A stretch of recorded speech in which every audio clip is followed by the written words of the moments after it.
Hello friends, कैसे हैं आप सब। मैं शशांक थूल द थूल एकेडमी में आप सभी का स्वागत करता हूं।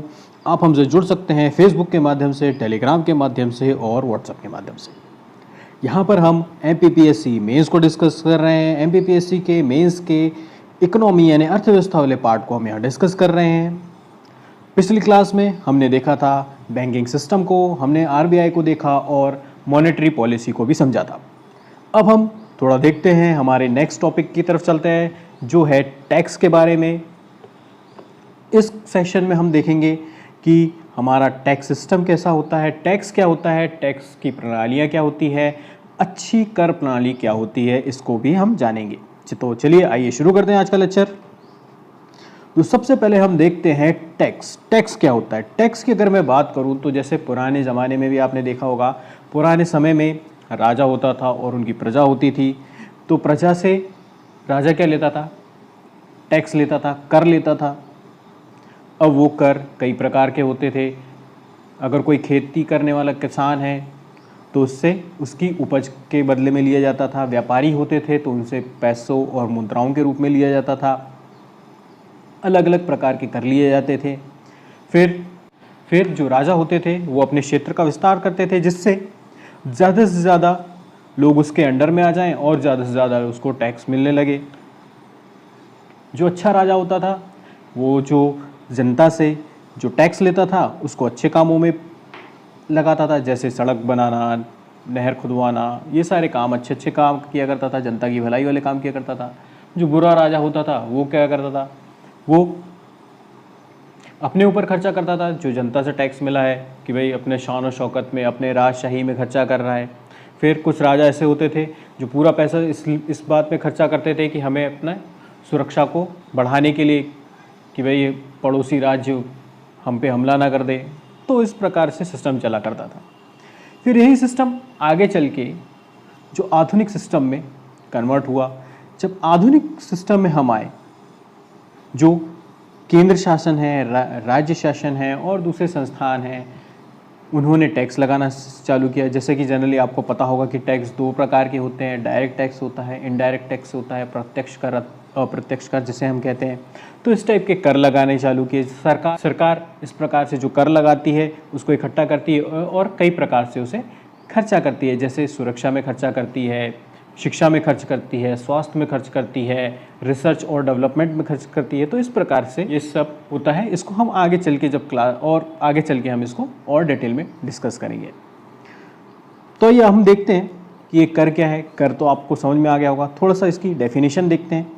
अगर इसकी परिभाषा के तौर पे हम देखें तो कर है, कर करदाता द्वारा दिया जाने वाला ऐसा अनिवार्य अंशदान है जो सामाजिक उद्देश्य जैसे आय व संपत्ति की असमानता को कम करके उच्च रोजगार स्तर को प्राप्त करने तथा आर्थिक स्थिरता व वृद्धि प्राप्त करने में सहायक होता है। कर एक ऐसा भुगतान है जो आवश्यक रूप से सरकार को उसके बनाए गए कानून के अनुसार दिया जाता है। आगे समझ में आप लोगों को? देखिए थोड़ा सा और समझते हैं। कर क्या है? कर एक अनिवार्य अंशदान है, यानी कि सरकार ने अगर टैक्स लगा दिया है तो ये अनिवार्य रूप से आपको देना ही देना है। दूसरा, इसका उद्देश्य क्या है? इसका उद्देश्य है सामाजिक असमानता को दूर करना, रोजगार प्राप्ति के स्तर को बढ़ाना और कई सारे जो जन कल्याण वाले कार्य हैं उनको करना। तो ये सारे काम टैक्स के पैसों से सरकार करती है। चलिए इसको और हम आगे चल के समझेंगे। अब सरकार टैक्स लगाती है, ये आपको समझ में आ गया। लेकिन अच्छा टैक्स या अच्छी कर प्रणाली क्या होती है, इसको हम थोड़ा देखते हैं। जैसे कि आपको पता है सरकार क्या करती है? टैक्स लगाती है, कई प्रकार के टैक्स लगाती है। इनकम टैक्स लगाती है, हम आरटीओ में जाते हैं, वाहन वगैरह आप खरीदेंगे तो आपको आरटीओ में टैक्स देना पड़ेगा, नगर निगम का टैक्स देना पड़ेगा, आपको रोड टैक्स देना पड़ेगा। आप मूवी हम देखने जाते हैं तो हमें मनोरंजन कर देना पड़ता है। तो इस प्रकार के कई सारे कर होते हैं। हालांकि अब सारे कर मिला के जीएसटी वगैरह ये सब आ गया है। आगे चल के हम उनको भी डिस्कस करेंगे एक एक करके। तो आपको तो ये पता है कि सरकार है, सरकार कई प्रकार के कर लगाती है। अब ये कई प्रकार के जो कर लगते हैं, तो अच्छे कर कौन से होते हैं और बुरे कर कौन से होते हैं, ये जो पूरी कर प्रणाली है इसमें अच्छी कर प्रणाली क्या कहलाएगी, इसको हम थोड़ा सा समझते हैं।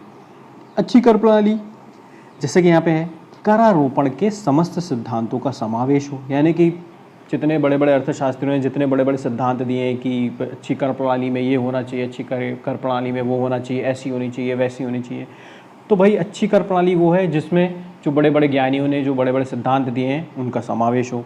दूसरा, उत्पादन पर प्रतिकूल प्रभाव ना पड़े, यानी कि मान लीजिए मैं एक किसान, सरकार ने नियम लाया कि भाई अगर आप 5 बोरा गेहूं का उत्पादन करते हैं, 5 बोरा गेहूं उपज करते हैं, तो आपको कोई टैक्स देना नहीं पड़ेगा, लेकिन जैसे ही आप 6 बोरा या 5 से ऊपर जाते हैं तो आपके पास 3 बोरा छोड़ दिया जाएगा और पूरा पूरा आपको किसको देना पड़ेगा, टैक्स के रूप में सरकार को देना पड़ेगा। अगर कोई ऐसा सिस्टम अगर सरकार ले आएगी तो मैं क्यों 5 बोरे से ज़्यादा गेहूं का उत्पादन करूंगा, जबकि मुझे मालूम है कि अगर जैसे ही मैंने उत्पादन किया तो मुझे 3 बोरा मिलेगा और बाकी किसको चला जाएगा, सरकार को चला जाएगा। तो ऐसी कर प्रणाली होनी चाहिए जिससे जो उत्पादन है वो बढ़े, ना कि कोई ऐसा सिस्टम आ जाए कि उससे जो उत्पादन करने वाला है उसको ये लगे कि भाई मैं क्यों ज़्यादा उत्पादन करूं। आगे समझ, चलिए आगे हम देखते हैं, एक बहुत बड़े अर्थशास्त्री हैं, उनका नाम है एडम स्मिथ। 2019 का जब हम इकोनॉमी वाला सेशन MPPSC मेंस के लिए डिस्कस कर रहे थे तो हमने एडम स्मिथ को अच्छे से डिस्कस किया था। हालांकि इतना हमारे सिलेबस का पार्ट नहीं है, लेकिन फिर भी इनका नाम हमेशा आता रहता है, इसलिए मैं बता रहा हूँ। इन्होंने एक बुक लिखी थी the wealth of the nation 1776 में। तो एडम स्मिथ ने जो अच्छी कर प्रणाली है उसके 4 सिद्धांत दिए। देखते हैं क्या दिए। पहला सिद्धांत दिया उनने समानता, यानी कि कर प्रणाली में सभी को समानता होनी चाहिए, यानी कि अगर आप 100 रुपये कमा रहे हैं और मैं भी 100 रुपये कमा रहा हूँ तो अगर आपके ऊपर 5% टैक्स लग रहा है तो मुझ पे भी 5% टैक्स लगना चाहिए। ऐसा नहीं है कि भाई भतीजावाद या ऐसा कुछ कि नहीं तुमको तो तुमसे हम 10% लेंगे, उससे कोई टैक्स नहीं लेंगे, तो इस टाइप की चीज़ नहीं होनी चाहिए। टैक्स सबके ऊपर, अगर सबकी आय एक जैसी है तो समान रूप से उसका वितरण होना चाहिए। दूसरा है निश्चितता। निश्चितता यानी कि आपको जो सरकार है, जो भी संस्था है जो टैक्स लगा रही है, उसको निश्चित होना चाहिए कि इस जगह से हमें कितना टैक्स आएगा। जैसे कि हम बजट सिस्टम में देखते हैं, आपने बजट स्पीच वगैरह देखी होगी या बजट में देखा होगा कि भाई लिखा होता है कि यहाँ से इतना टैक्स आएगा, यहाँ से इतना टैक्स आएगा, यहाँ से इतना टैक्स आएगा, और फिर ये जो टैक्स की प्राप्तियाँ हैं फिर हम उसको यहाँ इन्वेस्ट करेंगे, मनरेगा में इतना देंगे, रक्षा बजट में इतना देंगे, रेल बजट को इतना देंगे। तो ये सारी चीज़ें, यानी कि वो चीज़ें निश्चित होनी चाहिए। फिर उन्होंने कहा सुविधा, यानी कि जो टैक्स देने वाला है उसको सुविधाएं होनी चाहिए टैक्स देने में। जैसे कि मैंने आपको पहले भी बताया, मान लीजिए मुझे 100 रुपये की आय होती है। अब 100 रुपये की आय होती है, उसमें सरकार ने कहा कि भाई आपको तो 70% टैक्स लगेगा। अब 100 रुपये की आय हो रही है, 70% मुझे टैक्स लगेगा, तो ये मेरे सुविधाजनक है असुविधाजनक है? असुविधाजनक है, क्योंकि भाई 30% बस मैं रखूँगा, बाकी तो सरकार को चला जाएगा। उसी तरह से अगर मान लीजिए टैक्स कम भी है और मुझे टैक्स देने जाना है, अब सरकार ने कहा कि नहीं, आपको अगर टैक्स भरना है तो आपको दिल्ली में आना पड़ेगा, सभी लोग दिल्ली में आओ, दिल्ली में ऑफिस है, वहाँ जाके टैक्स भरो। तो ये तो क्या है, असुविधाजनक है। जिस हिसाब से आप देख रहे होगे आज की डेट में सारी चीज़ें क्या हो गई, ऑनलाइन हो गई है, तो ये कितना सुविधाजनक है। आराम से मैं घर में बैठ के अपना लैपटॉप से या कंप्यूटर से या मोबाइल के माध्यम से अपना टैक्स कहीं से भी आराम से जमा कर सकता हूँ। तो ये क्या है, सुविधाजनक होना चाहिए। मितव्ययिता। मितव्ययिता का मतलब है कि अनावश्यक रूप से खर्चा ना हो, यानी कि मान लीजिए हमें 100 रुपये टैक्स वसूल करना है। 100 रुपये टैक्स वसूल करने के लिए हमने 5,000 रुपये का एक अधिकारी नियुक्त कर लिया, तो ये क्या है, मितव्ययिता है। अब जितना हम वसूल नहीं रहे हैं उससे ज़्यादा हम क्या कर रहे हैं, खर्चा कर रहे हैं। तो ऐसी स्थिति भी नहीं होनी चाहिए। आगे समझें। तो ये थे एडम स्मिथ। उसके बाद आधुनिक यानी वर्तमान समय में और भी बड़े बड़े प्रोफेसर और अर्थशास्त्री हुए। उसमें से थे एक प्रोफेसर डाल्टन। प्रोफेसर डाल्टन ने कहा कि भाई अच्छी कर प्रणाली ऐसी होनी चाहिए जिसमें सबसे कम बुरा आर्थिक प्रभाव पड़े। इनकी अलग थ्योरी थी।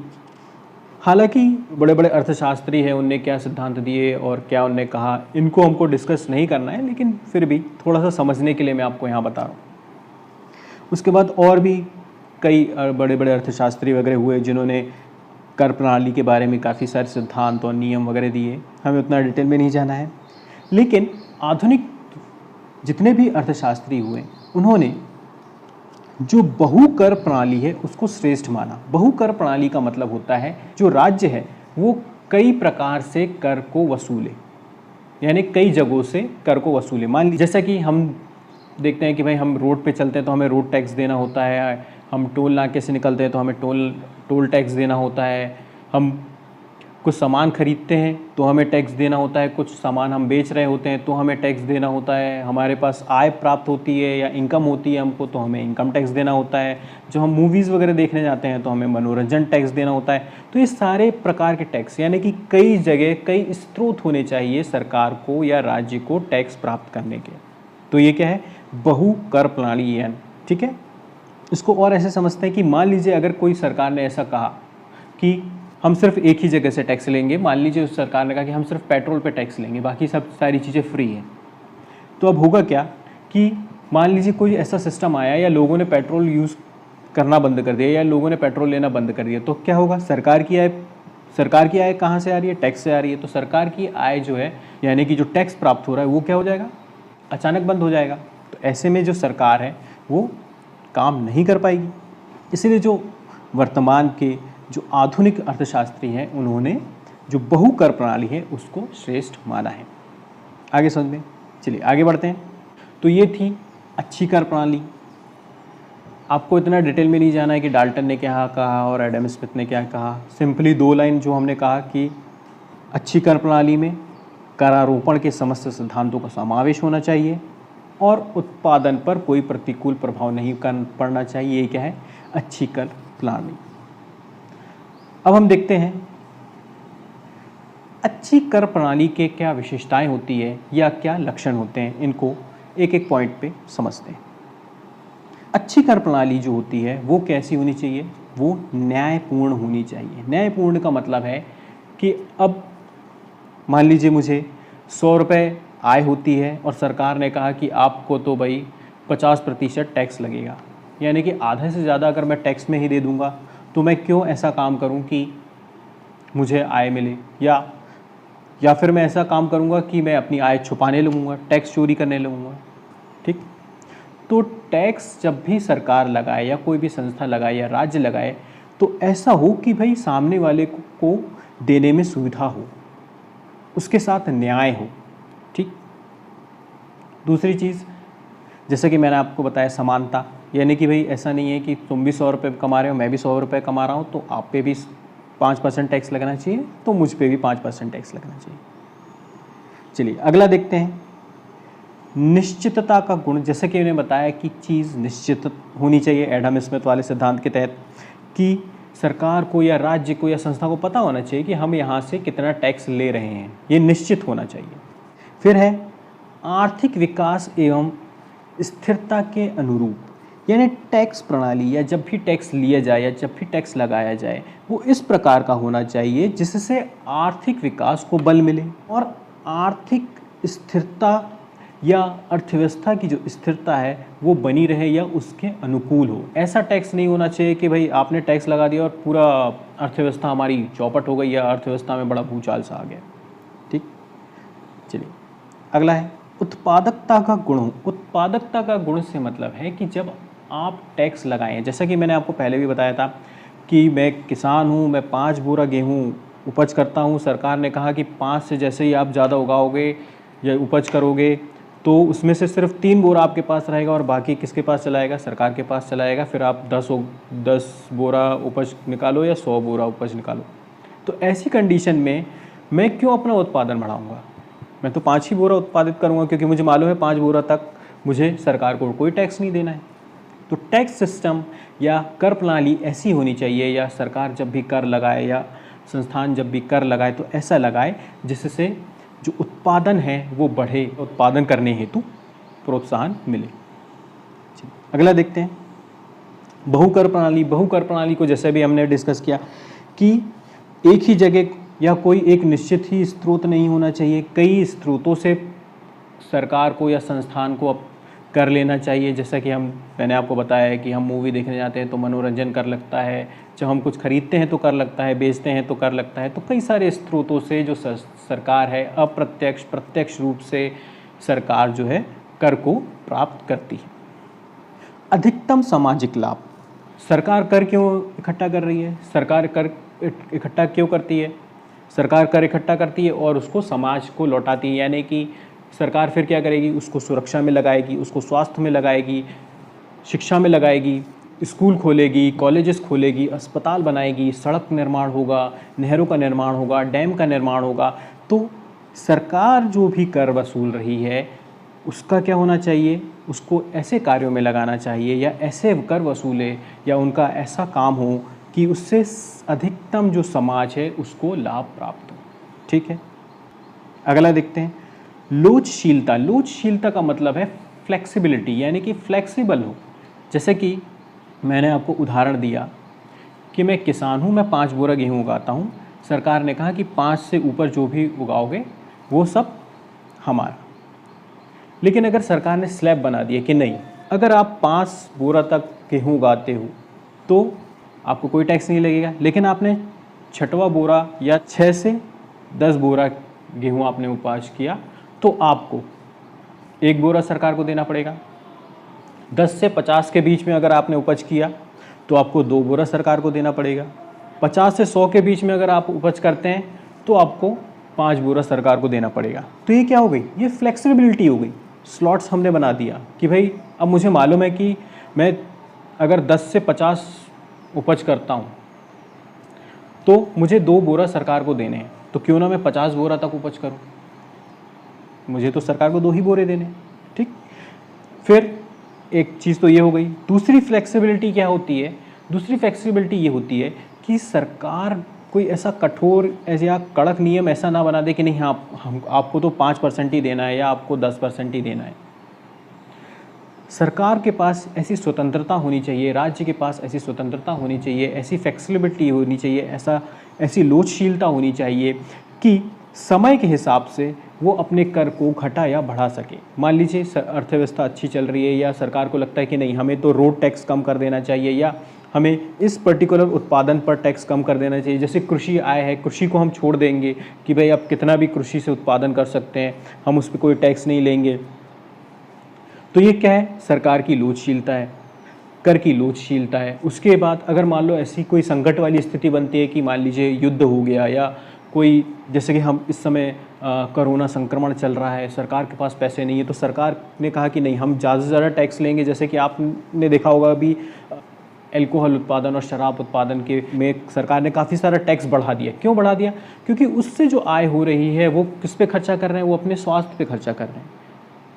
ठीक, तो ऐसी लोचशीलता होनी चाहिए कि वो समय के हिसाब से सरकार उसको क्या कर सके, घटा या बढ़ा सके। आगे समझ में? चलिए आगे बढ़ते हैं। फिर करारोपण के सिद्धांत के अनुरूप, यानी कि जो बड़े बड़े अर्थशास्त्रियों ने बड़े बड़े सिद्धांत दे दिए हैं कि कर प्रणाली ऐसा होना चाहिए, ये सिद्धांत का पालन करे, ये उस सिद्धांत का पालन करे, तो ये सारे सिद्धांतों का वो पालन करे या उनके अनुरूप हो। संतुलित कर प्रणाली, कर प्रणाली कैसी होनी चाहिए? एक संतुलित होनी चाहिए। ऐसा नहीं है कि किसी से या किसी सेक्टर में आप बहुत ज़्यादा टैक्स ले रहे हो और किसी सेक्टर को बिल्कुल फ्री कर दिया है, या किसी व्यक्ति से या किसी पर्टिकुलर वर्ग से आप बहुत ज़्यादा टैक्स ले रहे हो और दूसरे वर्ग को आपने पूरी तरह से कम टैक्स दे दिया है। तो सारी चीज़ों कैसी होनी चाहिए? बैलेंस्ड होनी चाहिए, पूरी संतुलित रूप से होनी चाहिए।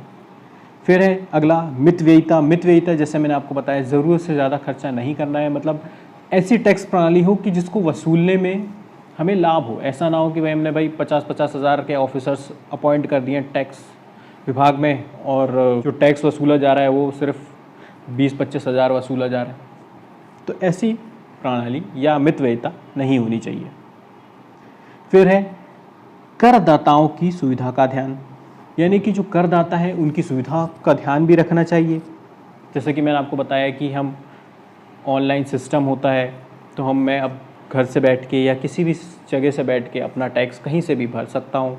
उसके अलावा बहुत सारे ऐसे लोग हैं कि भाई मुझे नहीं आता कंप्यूटर चलाना, मुझे नहीं आता कि मैं अपना मोबाइल से उसको टैक्स भर सकूँ, तो सरकार ने एक विंडो या एक दफ्तर बना के रखा है, वहाँ पे जाके मैं आसानी से टैक्स भर सकता हूँ। तो ये सरकार को कुछ ऐसे सिस्टम बनाने चाहिए कि वो जो करदाता है आसानी से या सुविधाजनक रूप से अपना टैक्स भर सके। फिर समान वितरण पर आधारित जैसा कि मैंने आपको बताया कि समान आय वर्ग पर जो टैक्स के स्लैब हों, जो टैक्स की श्रेणियां हों, वो एक समान हो। यानी कि आपको 100 रुपये है, माफ़ कीजिएगा, यानी कि आप भी 100 रुपये कमा रहे हैं, मैं भी 100 रुपये कमा रहा हूं, तो आपको 5% टैक्स लग रहा है तो मुझे भी 5% टैक्स लगना चाहिए। तो ये थी कर प्रणाली की विशेषताएँ या उनके लक्षण। अब हम देखते हैं भारतीय कर प्रणाली के क्या विशेषताएँ हैं और भारतीय कर प्रणाली के क्या लक्षण।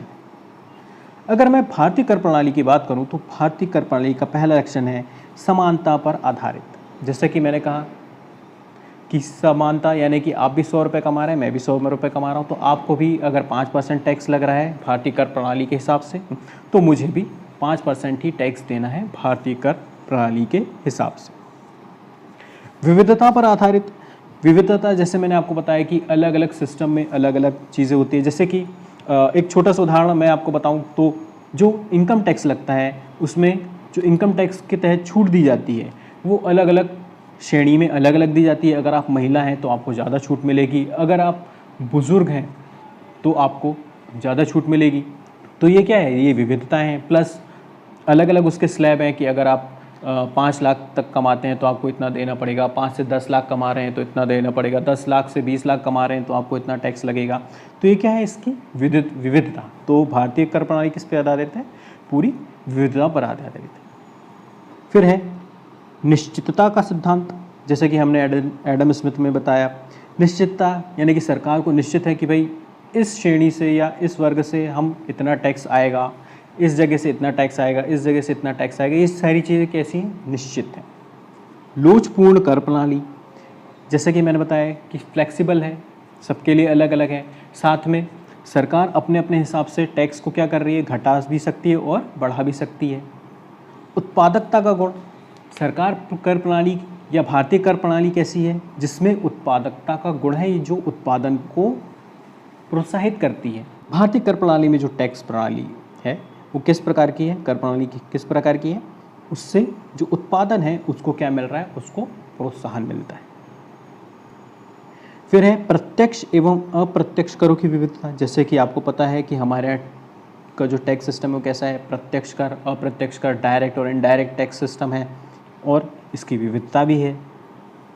अधिकतम समाज लाभ, सरकार हमारे यहाँ टैक्स वसूलती है, टैक्स इकट्ठा करती है, टैक्स कलेक्ट करती है और उसको क्या करती है, समाज को लौटा देती है। बिल्डिंग बनाती है, स्कूल बनाती है, कॉलेजेस बनाती है, नहर बनती है, डैम बनती है, अस्पताल बनते हैं। ठीक, ये क्या है, सामाजिक लाभ दे रही है सरकार हमको। तो ये थे भारतीय कर प्रणाली की विशेषताएं या उसके लक्षण। अब हम देखते हैं कि भारतीय कर प्रणाली में दोष क्या है। सबसे पहला है मितव्ययिता का अभाव, यानी कि जितना हमें वसूलना नहीं है उससे ज़्यादा हम खर्चा कर रहे हैं। जैसे कि आपने देखा होगा सरकार एडवर्टाइजमेंट में खर्चा करती है कि आपका टैक्स का टाइम आ गया है, आप टैक्स जमा कीजिए। उसके बाद अमिताभ बच्चन आके एडवर्टाइजमेंट कर रहे हैं तो 10-15 करोड़ उनने भी लिया होगा। तो इस प्रकार से काफ़ी सारे हम सरकार खर्चा करती है टैक्स वसूलने के लिए। फिर हो गया प्रशासनिक अकुशलता।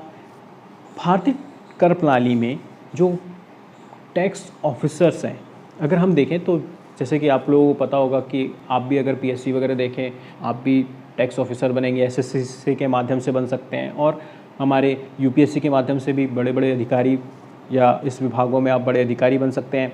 लेकिन कहीं कोई ऐसा पर्टिकुलर सिस्टम नहीं है कि अगर आपने इनकम टैक्स में इस पढ़ाई को किया है या सिर्फ आपने टैक्स या कॉमर्स या अर्थव्यवस्था के आप जानकार हैं तो आपको वहाँ पर नौकरी दी जाएगी। तो हायर लेवल का अगर हम छोड़ भी दें, लेकिन निचले तबके में जो क्लर्क हो गए और उनसे थोड़े से ऊपर वाले अधिकारी हो गए, तो वहाँ पर जो प्रशासनिक कुशलता होनी चाहिए या टैक्स प्रणाली को, कर प्रणाली को लेके उनके अंदर जो माफ़ कीजिएगा, उनके पास जो ज्ञान होना चाहिए उसकी थोड़ी सी वहाँ पर कमी देखी जाती है। आगे बढ़ते हैं।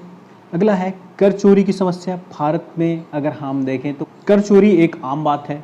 सभी अपने जो आय है, विशेष तौर से देखा जाए तो अगर आपको सैलरी मिलती है तो आप नहीं छुपा सकते, क्योंकि आजकल तो सारी चीज़ें ऑनलाइन ट्रांसफ़र होती है। लेकिन अगर आप जो बिज़नेस पर्सन है या अन्य स्रोतों से अगर आपको आय हो रही है जहाँ पे यार आप छुपा सकते हैं उसे, तो ज़्यादातर लोग उसे छुपा लेते हैं। भारतीय कर में हम देखें तो काफ़ी बड़ा ऐसा भाग है जो कर के दायरे से बाहर है। बहुत ही सीमित एक वर्ग है जो कर प्रणाली के अंतर्गत या टैक्स सिस्टम के अंतर्गत आता है। डायरेक्ट टैक्स की मैं बात कर रहा हूँ यहाँ पर, ठीक है। इनडायरेक्ट तो आपको और मुझको किसी न किसी माध्यम से देना ही पड़ जाता है। फिर है अप्रत्यक्ष करों का अधिक बोझ।